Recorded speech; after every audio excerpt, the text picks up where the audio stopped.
ಕೇಳಿದ್ರೆ ಬೆಡ್ಶೀಟ್ ಇಲ್ಲ ಬೆಡ್ಶೀಟ್ ಇಲ್ಲ ಬೈದ್ರು. ಯಾವ ಬೆಡ್ಶೀಟ್ ಇಲ್ಲ 12 ದಿನ ಆಯ್ತಂತೆ ಚೇಂಜ್ ಮಾಡಿ. ಇದು ನಿಮ್ ವ್ಯವಸ್ಥೆಗಳಲ್ವಾ?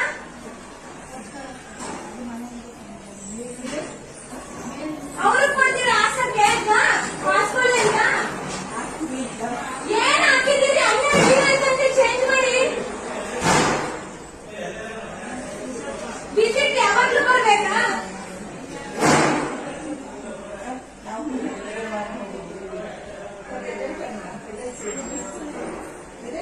ಇವರೆಲ್ಲ ಎಂತ ಪೇಷಂಟ್ಗಳು ಪಾಪ. ಇದೆಲ್ಲ ದೊಡ್ಡವ್ರಿಗೆ ಗೊತ್ತಿರುತ್ತಾ? ನೀವ್ ಇನ್ನೇನಕ್ಕೆ ಕೂತಿರೋದಿರಿ? ನೀವ್ ಇನ್ನೇನು ಕೂತಿರೋದಿರಿ? ಮೇಡಮ್ ನಮಸ್ತೆ ಮೇಡಮ್. ಮೇಡಮ್ ಕೀಮೋ ಇದಕ್ಕೆ ವಾರ್ಡ್ ಬಂದಿದೆ ಪಾಪ. 12 ದಿನ ಆದ್ರೂ ಬೆಡ್ಶೀಟ್ ಚೇಂಜ್ ಮಾಡಿಲ್ಲ ಮೇಡಮ್.